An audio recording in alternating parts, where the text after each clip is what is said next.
I was born in 1980, so I didn't see the 1980 World Series championship for the Phillies, but I was definitely alive in '08. Take us to that last pitch. Oh, against Yeah. Hinske. That's nice airtime too on the jump. I know he got up. Right? Yeah.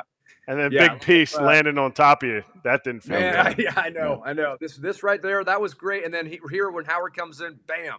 Yeah, then it was just 20 dudes piling on top. Yeah, I mean, honestly, like, I had faced Hinske before, and I told, I told Chooch, I was like, listen, the only time I've ever faced this guy before, he hit a fastball off the wall off me in Houston. I was like, he waffled that pitch. Let's not go there. And Chooch was like, all right, so we kind of, sat back with Doobie, and we were like, look, pitching coach Doobie, and we were just like, let's just throw sliders until he's out. So we basically, Chooch goes back there and he just never put down any fingers because we were just going to go sliders until it was over. And, I threw some good ones early in the count. He fouled off one or two.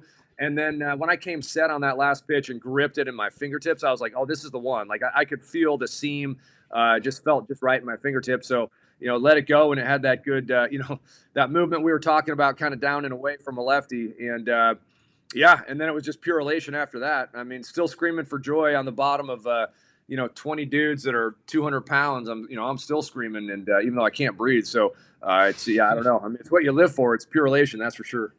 Come on, Big Piece was bigger than 200 pounds. Don't get my guy. Okay. Big Piece at 250. Chooch? Was No. he 250? No. Big Piece. No. Howard, Ryan Oh, Howard. Ryan Howard. Yeah. Oh, man. He was the first one that got you. But yeah. what a lot of people forget, because some people that watch the show weren't really watching baseball in '08. Like, think about the fact that you guys had a game. That game was rained out in the sixth inning. Am I right? Yeah. They tied it. That's right. Yeah, the sixth inning. So now you're sitting there on that day. You're like, okay, well, I'm definitely coming in this game. Oh, wait, no, it's not today. Then you got rained out again the next night. And then everybody in Philadelphia showed up because people were giving their tickets to people, and you could buy standing room tickets, or people were forging tickets. How different of it was. I'm telling you, it's going to be a 30 for 30 at some point. It's going to be people outside were forging them and getting in, because they were selling them secondhand on the market, and it wasn't all digital. So people were buying tickets to get into the game. That it was just the restart. It was just the restarted game. Yeah, I mean, it was unbelievable. There had never been really anything like that, because, the continuation of the game was going to happen the next day, and it got rained out the next day. So then we had to wait another day to start everything up. And you want to talk about, like, not being able to sleep. We're on the cusp of winning a World Series, and, I know I'm going to be pitching, and it's going to happen immediately. And, when that happens, everything will be on the line. So, that night it got rained out.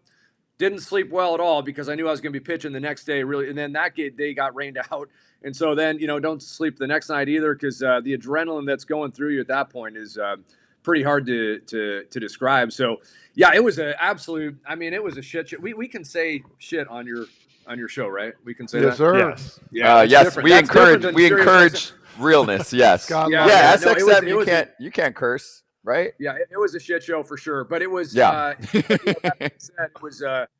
was amazing how it worked out, nonetheless. And obviously, none of us would change it for the world. None of us in Philly would change it for the world.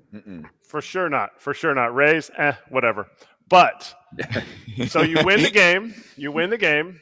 You guys are a tight knit group. I played with most of those guys later on in 11, 12, and 13.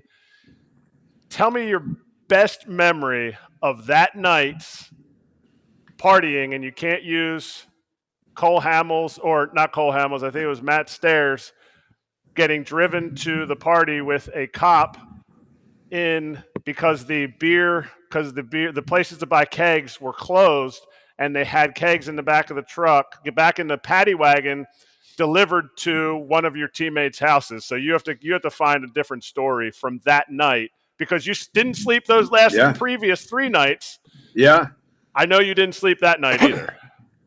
Well, all I can say is, we're at Pat Burrell's place, downtown Philly, this awesome loft down there.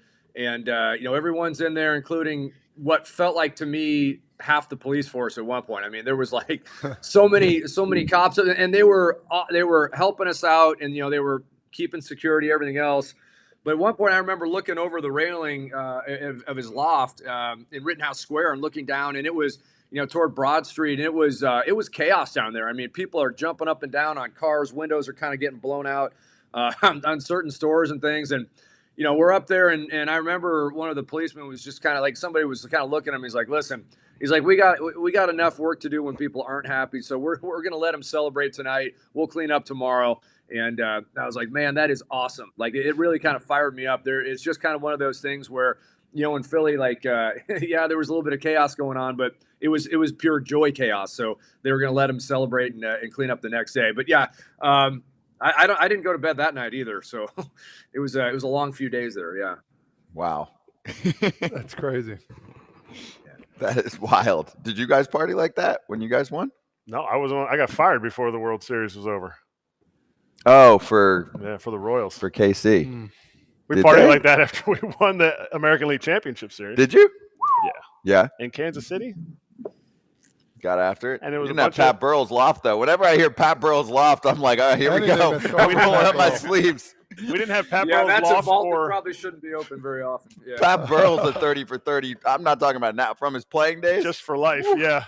Holy crap. And we didn't have Brett Meyer's house out in the suburbs either. Yeah, that's that could also be an interesting show too topic. Jeez. Yeah.